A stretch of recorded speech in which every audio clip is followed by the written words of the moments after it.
Badass of the Week is an iHeartRadio podcast produced by High Five Content. It is a cool, misty morning on the placid shores of Weehawken, New Jersey on July 11th, 1804. Decades of animosity, of political intrigue, lies, jealousy, and treachery will now be settled here on a lonely dueling field just across the river from New York City. A well-dressed man, a former United States District Judge, opens a leather case containing a matching pair of .56 caliber flintlock pistols. Two men take the weapons. Each is a veteran of the Revolution, a war hero hardened by battle. Each has laid their lives on the line for the cause of American independence. They stand back to back. One of these men is Alexander Hamilton, the country's first Secretary of the Treasury and a founding father who helped frame the Constitution. But I'm not telling his story. This is about the other man, Aaron Burr, the sitting Vice President of the United States. The small crowd watches anxiously as the two men walk 10 paces, find their appointed marks, and turn to face each other. The next 6 seconds will change America forever. Present. The judge calls for the duelists to present. Each man lowers his weapon, takes aim, and fires.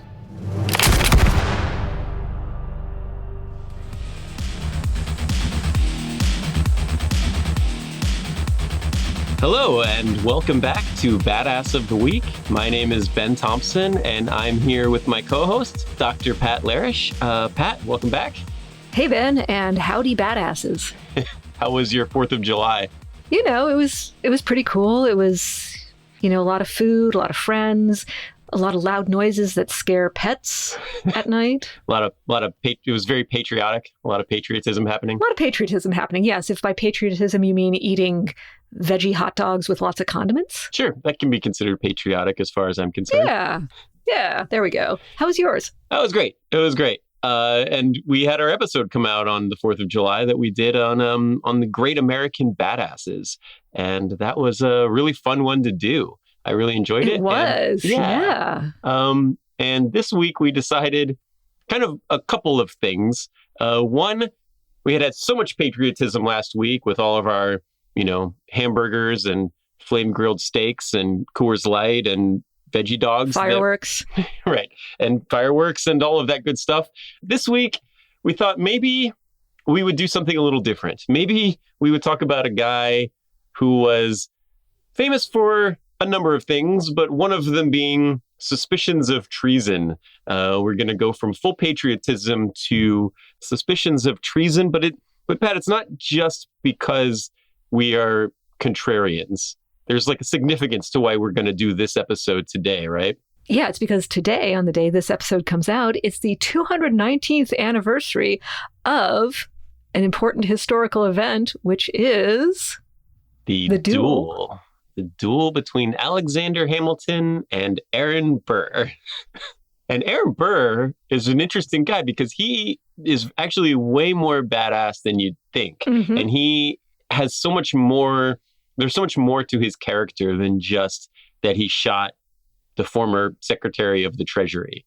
And yeah, we're going to talk about that today. Yeah, yeah.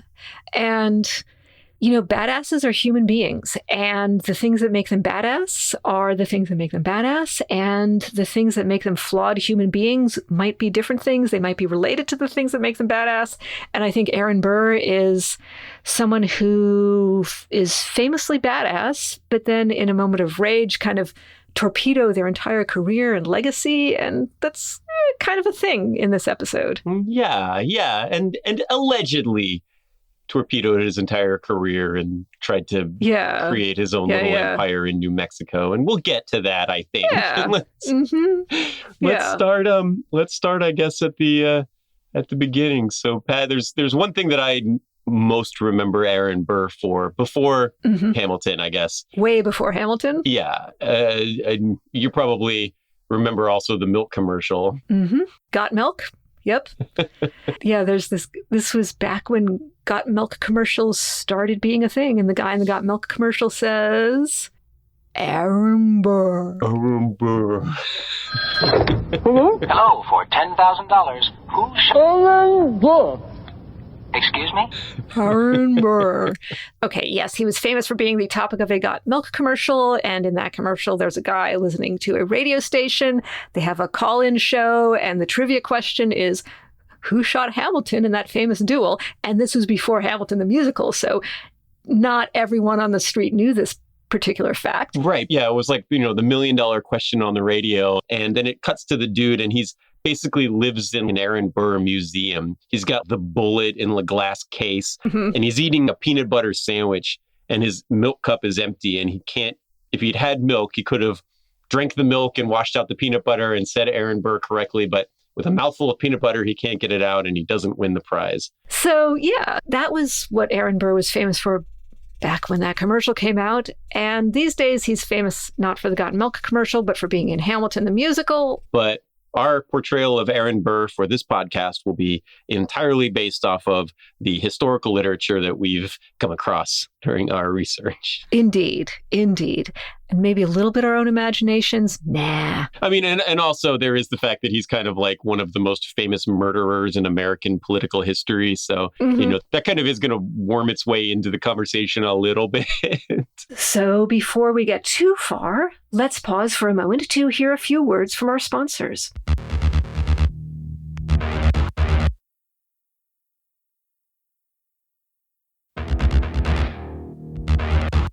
And we're back. And let's just pick up right where we left off. So who is this guy? Who is this guy before the famous duel?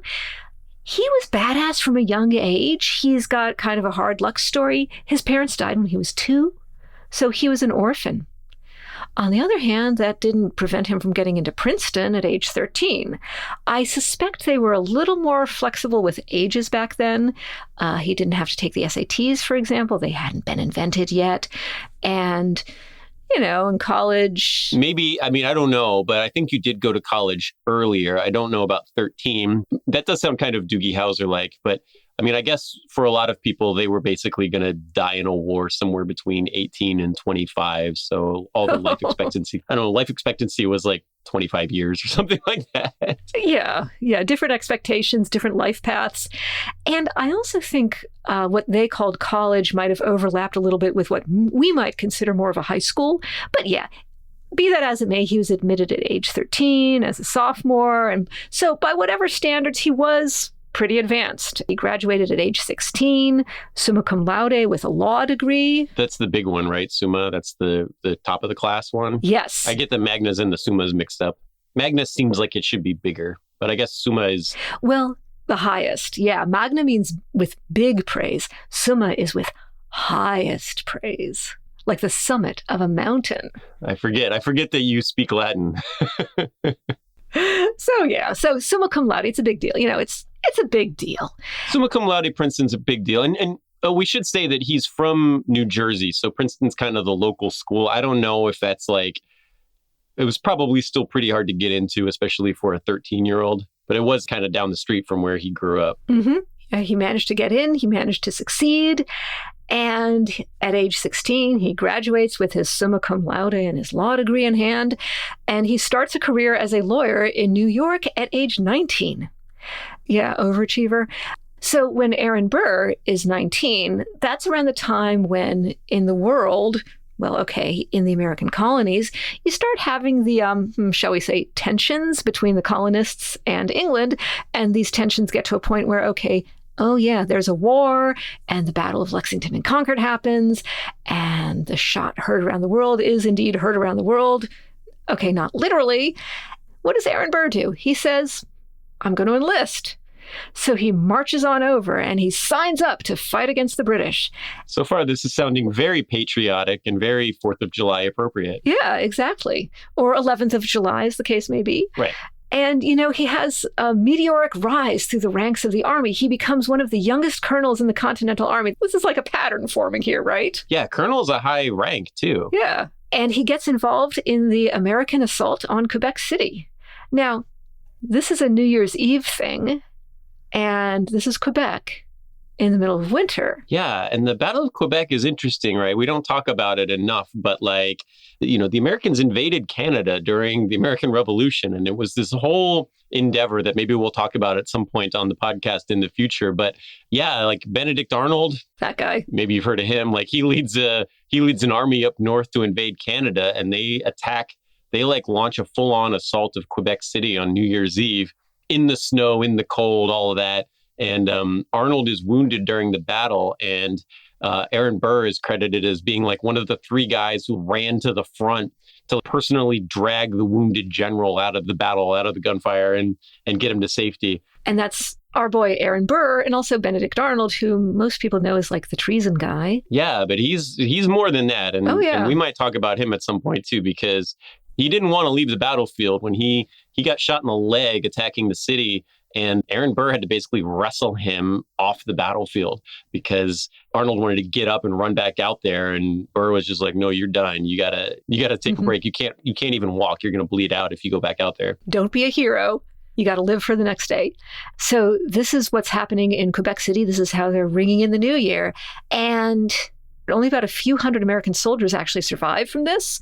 Aaron Burr obviously is one of them. Yeah, because they marched from New York all the way up through Canada using like canoes and stuff. And then they attack, and it's a defeat, and they have to kind of walk all the way back, being chased by the British the whole time. And a lot of Americans end up being captured or killed during this expedition. But it speaks a lot to Aaron Burr that he survives this, and that his commander is Benedict Arnold. But it makes a lot of, it's a credit to Burr that Arnold gets out of this too, because Burr's basically like acting commander for the most, like he's a senior officer now after the general goes down, and he's got to kind of help his guys escape. And, they do, and they get out of there, and he gets back and he continues fighting in the war. This guy's an American hero so far. So far, yeah. He actually gets transferred to George Washington's command for a while. You've heard of George Washington. I've heard of him, yes. And Aaron Burr led a regiment in the Battle of Monmouth, and he later fought off the British in the amphibious invasion of Manhattan. And amphibious here, we're not talking toads and frogs. We're talking an invasion by land and by sea. I think it's safe to assume this was not an invasion by air, because invasions by air had not been invented yet. So this is Aaron Burr. He's under the command of George Washington. And this sounds like it could be cool, but this is a motif that comes up from time to time in the life of Aaron Burr. He did not get along with George Washington, and he was transferred again. So our boy Aaron Burr finds himself in Southeast New York and garrison duty, but he kept on with his badassery. It's kind of awesome that at some point Aaron Burr probably told George Washington to get lost, right? He probably said something along the lines of go after yourself to George Washington, because it seems like Washington was kind of hurting for experienced officers and talented soldiers and just really any warm bodies that could fill out a uniform. So for him to anger George Washington enough to be transferred out of frontline duty. And this guy's an experienced vet. He's an experienced leader of soldiers. He's led troops in Quebec City. He's led troops during the retreat. He led troops at Monmouth. He's no slouch. Yeah, you don't demote a regimental commander or put him out into garrison duty in southeastern New York without him angering you in some way. And I just want to say that maybe there could be an argument made it's kind of badass to piss off George Washington. You have to have some serious guts, I think. Yes. Serious guts, maybe a little bit of recklessness. He was kind of like a famous asshole from what I understand. Yeah. He pissed off a lot of people in his life. He espoused a lot of the things we talk about for badasses, that he just went all out and was that kind of attitude, that kind of ambitious, empire building attitude, sometimes rubs people the wrong way. So he somehow managed to get on George Washington's bad side. He finds himself in Southeast New York in garrison duty, and he nevertheless managed to keep on with his badassery. So there were loyalist guerrilla fighters here and there, and British loyalists, and he dealt with that. And in addition to the guerrilla soldiers, there was also a group of about 2,000 well-trained British soldiers outside of New Haven in Connecticut. And Aaron Burr did what apparently one could do in those days, and he threw together a bunch of people. A lot of these were Yaleys. This is a Princeton guy putting together a bunch of Yaleys. He's in New Haven, of course. He joins forces with a ragtag bunch of about 1,000 volunteer citizen soldiers. They're just people pulled together to form a makeshift militia, and they fight off the 2,000 or so well-trained British soldiers. Yeah, and that is a thing that happened in the days. You just raised a militia. Like, I don't know how you managed this before social media. Like, I can't consistently coordinate like 5 people to get together for Dungeons and Dragons every week. But yeah, Aaron Burr is just like, hey, let's do a militia. Who are these people that kind of just come out there and are like, all right, cool, I'll, take the weekend off from my studies at Yale to like fight the British while I'm outnumbered 2-1, But then when the battle's over, they just go home and are like, okay, well, that was it. Later, guys, I got to go back to school. Yeah. I'm not going to be marching around fighting, doing this more than once. Yeah. I wonder if for some of them it was like defending your particular little hometown or your particular little area, like you were more motivated to do that. And so one thing leads to another, and the Americans gain their independence from the British crown. And Aaron Burr restarts his law career. Remember how he had that law degree? Princeton Law, yeah. Princeton doesn't even have a law school anymore because they consider it a trade school. Yeah. They don't do trade schools. Oh, no. I'm not making that up. Law school. My wife went there. No. So Aaron Burr restarts his law career. He gets into politics. We'll get back to that a little bit later. He marries a woman named Theodosia Bartow Prevost, and she is the widow of a British officer. And she's 10 years his senior, and that's impressive. Yeah. I mean, go Aaron Burr, right? Yeah. So he marries Theodosia. There's nothing wrong with that. But in those days, it was highly unusual for the woman to be much older than the man in marriages like this. He was attracted to her intelligence, her wit, maybe her political leanings also. And how did the two of them meet? Well, back when the War of Independence was going on, Theodosia was married to this guy, Jacques Marcus Prévost. That's the British officer. But even though she was married to a British officer, she was actually on the American Patriots side. And this is interesting, right? Aaron Burr must have been very convincing. Actually, this is a theme we're going to keep seeing from Aaron Burr in the future. Yeah, he's charming. He was very charming. He was a charming guy, and the 18th century women liked him. Yeah, he was charming in a certain way. And I know earlier we said he had a way of putting people off, but when he could be charming, he was very, very charming. So how did they actually meet? Theodosia Bartow Prevost is lending her house to secret meetings. Who shows up there? Alexander Hamilton, the Marquis de Lafayette. These are all big names in the American struggle for independence. Her house was briefly headquarters for George Washington, and 3 guesses who else was present at these secret meetings? Aaron Burr. Aaron Burr, yes. And she must have found him charming, more charming than Lafayette or Washington or Hamilton. I mean, maybe not over Lafayette. I don't know. Maybe she didn't. Ooh la la. But after the war, they get married. Their daughter is also named Theodosia. And Aaron Burr, honestly, by the standards of his day, he was, we could consider him a kind of a proto-feminist. He got his daughter, Theodosia, a great education. I'm talking like a male-level education. She went to an all-boys school. I guess it technically wasn't all boys when she was there. And she learned to speak 4 languages. She learned how to shoot rifle from horseback. That's pretty rad, right? And he just wanted to make sure that his kid was badass and had all of the appropriate skills of being badass. Yep. Pass on the badassery to the next generation. So anyway, Aaron Burr is doing his thing, working on his law career, his political career. He works his way up to New York State Attorney General.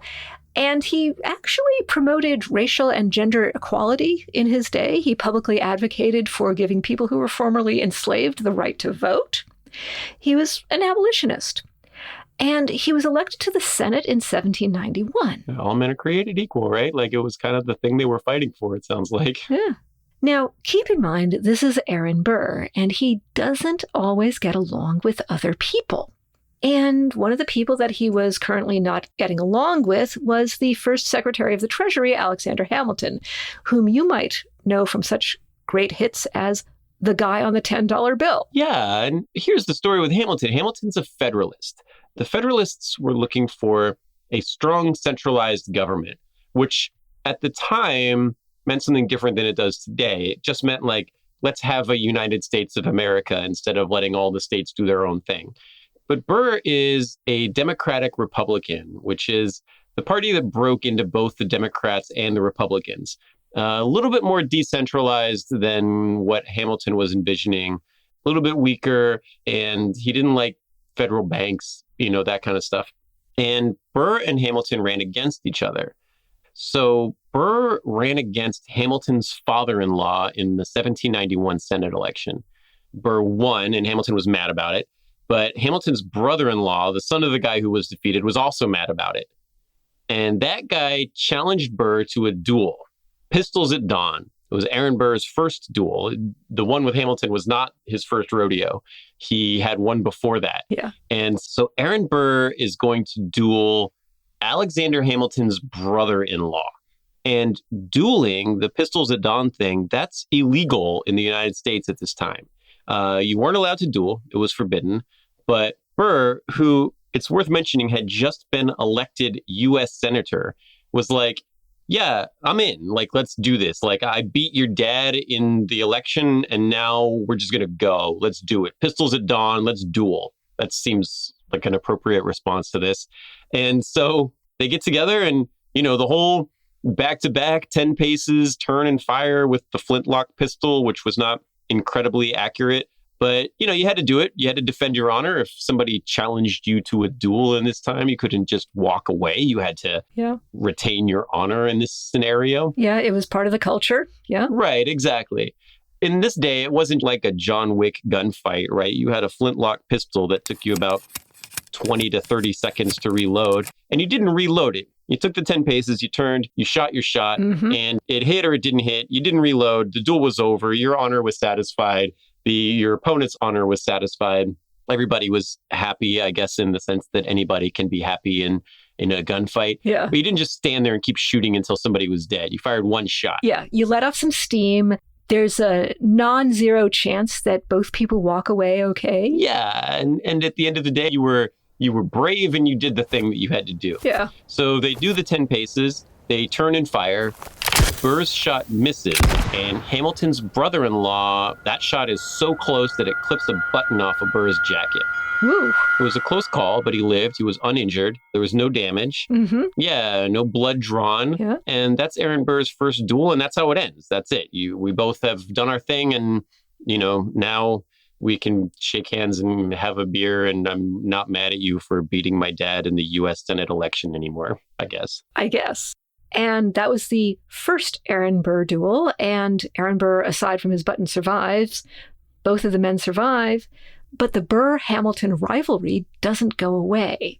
And remember, we had to specify that this was the first duel of Aaron Burr. Right. And we kind of know where this is going.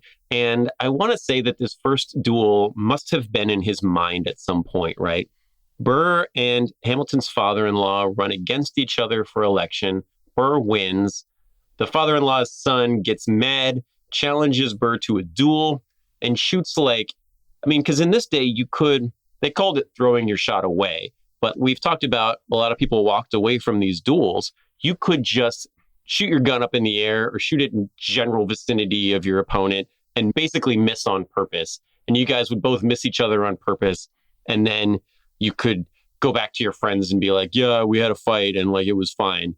I imagine this kind of those high school fights where nobody really wants to actually hit each other and they just kind of stand around and push each other and stuff.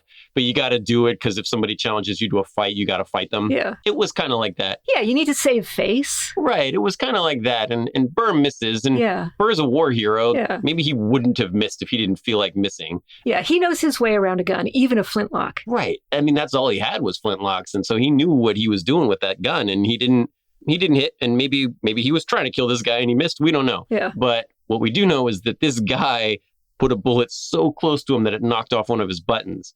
And I think Burr was like, whoa, what is that? What was that all about, Yeah. And Burr is a hothead and he does not forget stuff like that. No. And it all comes back to Alexander Hamilton. He's the Secretary of the Treasury. He's a powerful banker. And he owns the Bank of New York. This happens to be the oldest bank in the United States. But the bank was, they were kind of discriminatory. Well, they tended to favor people who were rich. They tended to favor Federalists. And what Aaron Burr did was, maybe as a service to more people, maybe as a way to troll Hamilton, Aaron Burr, like you do, creates a rival bank. And Aaron Burr's bank is Chase Manhattan. And yeah, I've heard of them. I mean, I have a Chase card in my wallet right now. Yeah, they've got my mortgage. So yeah, and actually, whoa, I'm doing the math on that. Anyway, so Aaron Burr founded Chase Manhattan. I love that. I love that he founded a bank just to troll Alexander Hamilton. Yeah. I think that's amazing. Okay, so we were talking about the whole Aaron Burr vice presidential thing. And he ran as Thomas Jefferson's vice presidential candidate. So what happens here involves figuring out how the Electoral College worked before it worked the way it does now. And the Electoral College is pretty screwy even now. Yeah, it's designed that way on purpose. That's why they do it. Yeah, it was not designed to be simple. And in the Electoral College, in these days, they wind up splitting their votes. And okay, even though people went into it thinking Burr was going to be the vice president and Jefferson was going to be the president, the votes were actually split for president. They were tied for president. And Jefferson was kind of hoping that Burr would be chill about it. Burr's not chill. Burr's not a chill guy. Burr's an ambitious guy. No, he is not a chill guy. He's an ambitious guy. He's a hothead. And then Alexander Hamilton starts bad-mouthing Burr, and Alexander Hamilton basically gets people, his Federalist buddies, to support Jefferson for president. Yeah, okay, so the Electoral College vote is tied. Burr and Jefferson, and the idea at the time was that because they were on the ticket as Jefferson Burr, when they tied for presidential votes, it would be the way it was on the ticket. Jefferson president, Burr vice president. But when they were going and kind of doing the thing at the Electoral College, Burr was like, yeah, I mean, whatever. Let's take this to the House of Representatives. Let's have the vote off. Let's have the tiebreaker. Because at the time, that's how the Constitution worked. And Burr was like, actually, if we're going to be tied for presidential votes, why don't I push my luck? I either become president or I lose and I become vice president, which is what you guys all want me to be anyway. Why not? Mm-hmm. Yeah, why not? Why could that not happen? And in the way the rules were written back then, these are the possibilities. But on paper, fine. But in practice, this did nothing good for the relationship between Aaron Burr and Thomas Jefferson. And so Aaron Burr is vice president to a president who, these two guys just mutually hate each other. Yeah. And so that was what's the worst that can happen is that Alexander Hamilton jumps on to Thomas Jefferson's side because he, for a number of reasons we have already enunciated, he hates Aaron Burr. And so he gets all of his guys to back Jefferson. Jefferson, when they go to the tiebreaker, wins by a humongous landslide. And Burr blames Hamilton. And this is one more thing, one more log on the fire. You're the reason I'm not president, even though I wasn't supposed to be president originally. Mm-hmm. And this is why we have the 12th Amendment, because that amendment makes sure nothing like this happens again. And so thanks to Aaron Burr, we've got that particular constitutional amendment. I love it. I love that this guy, it was such a pain in the ass. They had to make a constitutional amendment to get around his trolling. It's amazing. And the thing is, Aaron Burr wasn't the only troll at the time, though. Because remember, we've also got Alexander Hamilton. He's still there. And he continues to trash talk Aaron Burr. He runs newspaper columns, which was about as close as you could get to Twitter in those days. And the two of them basically say, okay, we're going to take it outside. So they want to meet in a field in New Jersey, dynamic Weehawken, New Jersey. It's across the river from New York City. But why New Jersey? Well, dueling is illegal in New Jersey, but the legal penalties for dueling were not quite as severe in New Jersey as elsewhere. It was slightly less illegal than some other places because nobody cares if you die in New Jersey. Okay. On behalf of my co-host, I apologize to all of our excellent listeners from New Jersey. And that's okay. I grew up in New Jersey. I lived there until I was 8 or 9. Anyway. They're taking it outside now. Yeah, they take it outside. They take it outside specifically to New Jersey. And this is July 11th, 1804. Hey, 219 years ago today, upon the release date of this episode. Yes, because you always want to celebrate the 219th anniversary of events. Yeah, it's the lucky anniversary. Yeah. What's one's wood, two's paper. I don't know what 219 is. Styrofoam, I don't know. Plastic explosives. Yeah, there you go. So they're getting ready to duel, and someone has to provide the pistols that you duel with. Alexander Hamilton is the one who actually provided the pistols. How do you decide on that? I don't know, actually. Is it the requester of the duel, or do you guys just have to get together before and be like, I don't know, I haven't maintained my pistols pretty well. I got to get new ones. Like, yours are much nicer. We should use yours. Yeah. Or maybe yours are crappier. We should use yours because we'll be less likely to hit each other. Yeah. Or yours are, I don't know. Do you want pistols that aim badly, or do you want pistols that aim well? Like, I mean, I think if you're providing the pistols, you want one that aims well and one that aims badly. You just need to make sure you get the good one. Yeah, and so you do that thing like, what is it, Vizzini and the Princess Bride, where, except instead of like poisoned drinks, it's like good pistol versus bad pistol. Okay, how do you psych your opponent into choosing the bad pistol? Clearly, I could not have put the good pistol in front of you. Yeah. And I guess it also depends on how good an aim you think your opponent is, because, like, Ben, if in this highly unlikely scenario where you and I have a duel, I would want you to have the bad pistol with bad aim, unless that's assuming you're a good shot. Like, if you're actually aiming for me, I would want it to go wide. But if you're actually really bad at shooting, maybe, I don't know. Yeah, I don't know. I don't know how you would do this. I don't know how you decide this, and I don't know how you pick the guns you're going to bring with you. Anyway, it's like the prisoner's dilemma, except different. Anyway, so back to dynamic Weehawken, New Jersey. They, one way or another, selected their pistols, and Hamilton and Burr did the thing where they stood back to back, walk 10 paces, you stop, you take aim, and you fire. And the pistols provided by Alexander Hamilton were, well, okay, so Alexander Hamilton's own pistol that he was using was, as you were describing earlier, not necessarily great. It was about average compared to the average accuracy of the guns and the pistols at this time. In other words, not very good. That's what happened with Alexander Hamilton's pistol. Just totally missed the mark. Burr was unscathed. However, a tree 12 feet away did receive a mild injury from a bullet. And the pistol that Burr used, which was provided by Alexander Hamilton, ironically, was okay.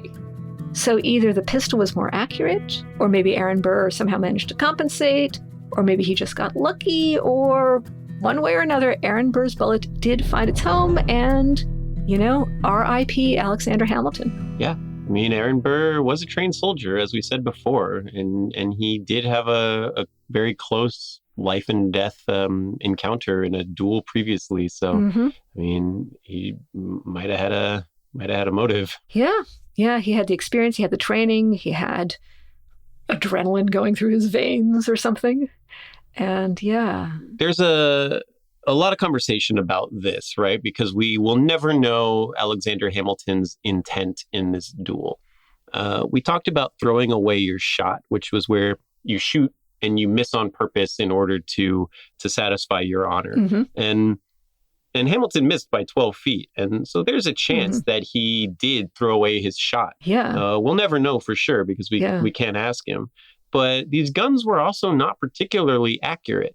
A flintlock pistol at this time period is very rare for it to be rifled. And so it's just a metal ball kind of bouncing around a tube and shooting out. They weren't extremely accurate, especially at the distance where you would normally have a duel. So it wouldn't be that weird. And even today, with your adrenaline going and, the barrel shaking and you pull the trigger funny or whatever, if you've ever been to a pistol range, it's hard to put one into the red from 20 paces away if you don't have a little bit of training and experience in using a firearm. So we don't know. Did he miss? Did his gun malfunction? Was he missing on purpose because he was just trying to satisfy his honor? We don't know. And we'll never be able to ask him.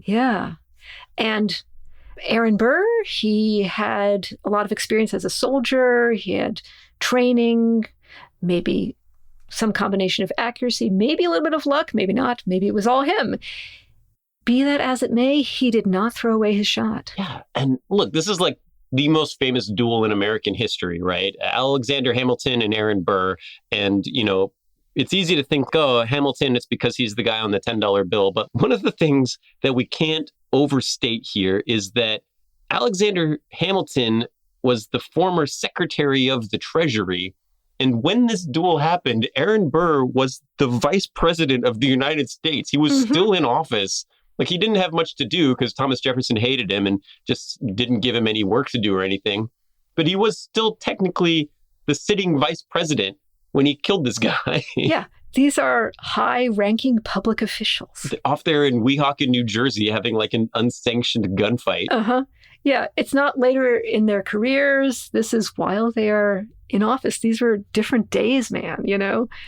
But before we get into that, let's hear a couple ads from our sponsors.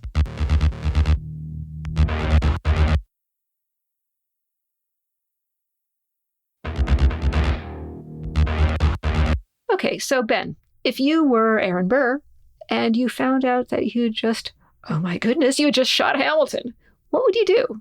Would you hang your head in remorse and say, oh no, I mean, I hated his guts, but I wanted to keep on butting heads for decades, like Megamind and Metro Man, or... Oh no, I was trying to throw my shot away. I'm just such an awesome shooter that I couldn't not hit. I don't know what happened. Oh no.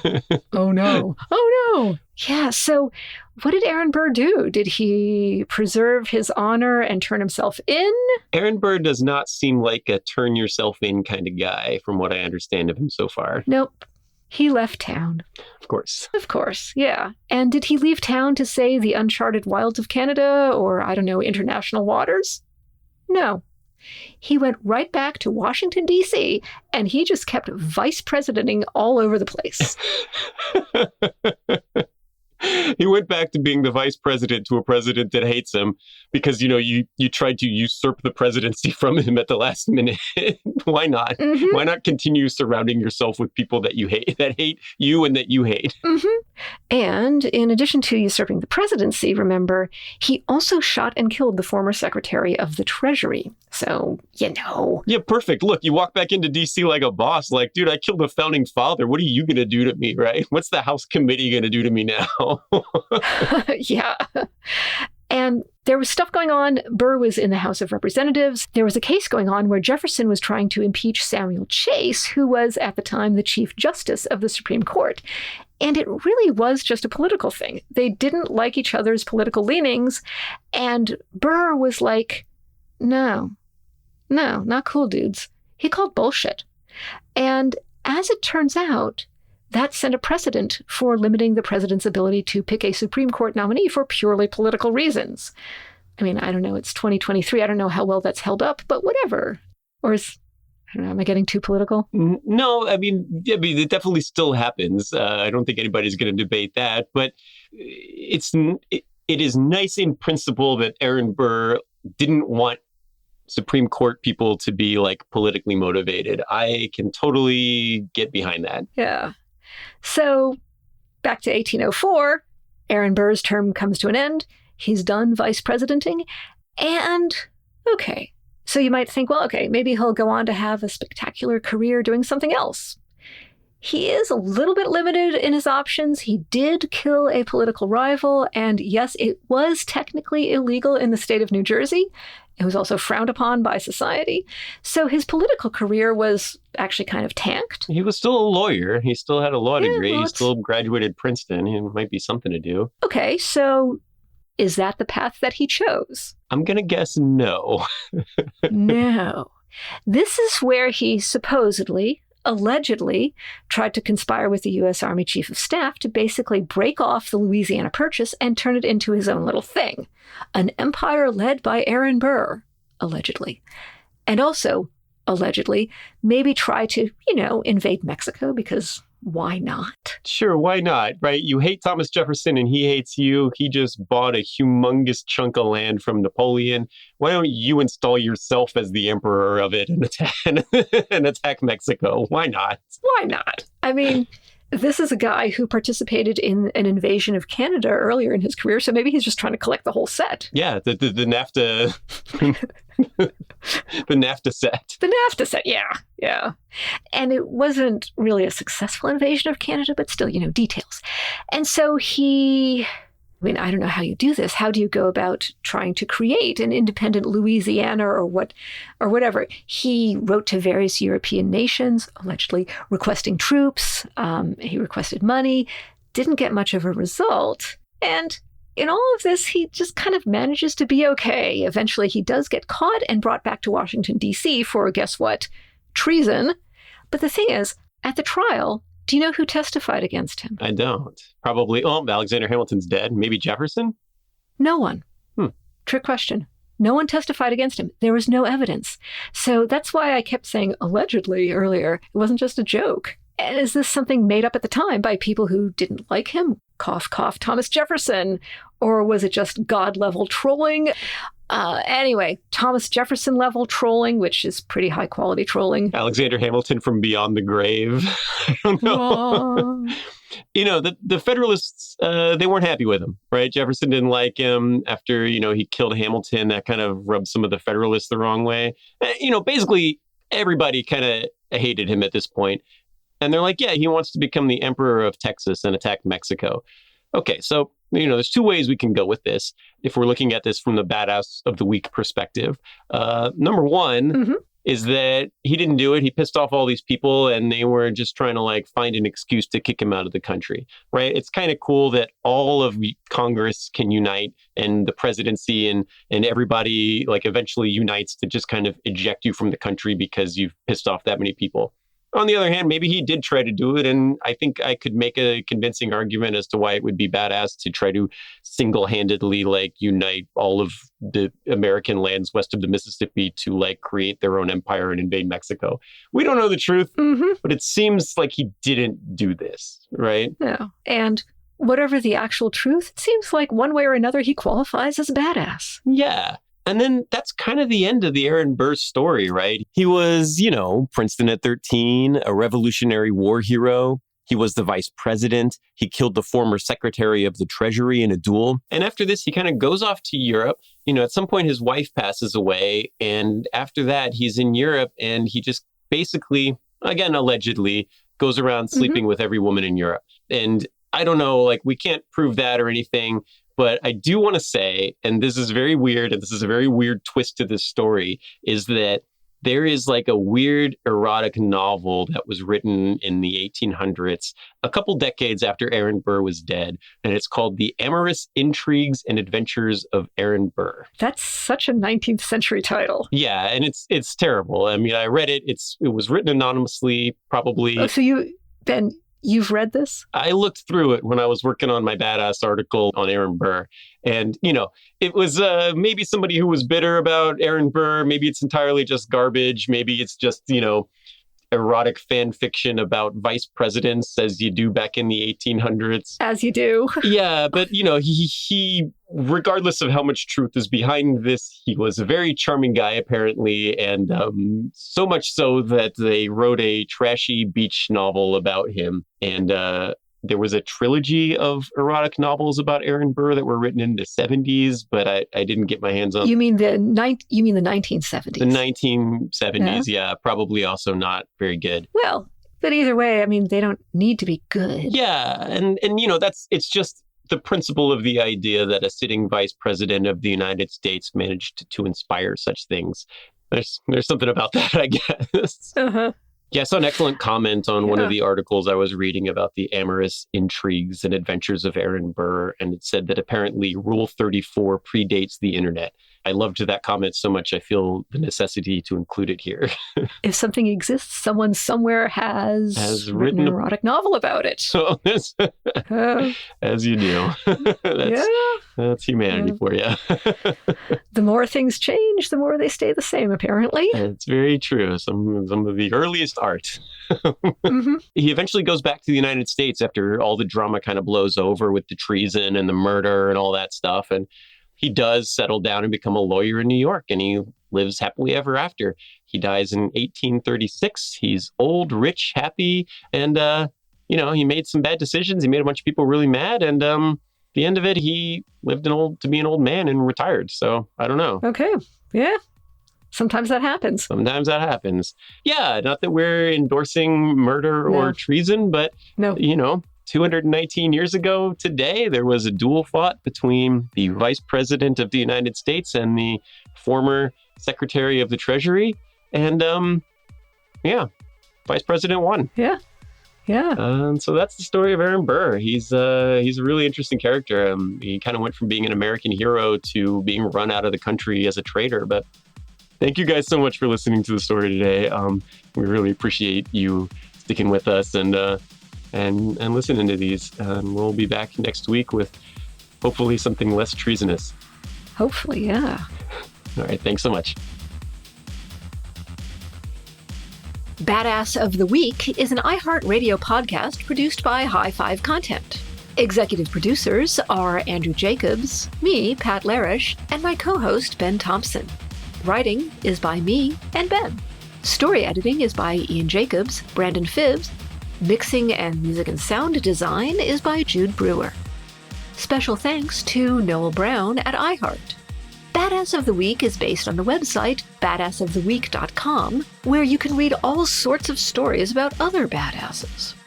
If you want to reach out with questions, ideas, you can email us at badasspodcast@badassoftheweek.com.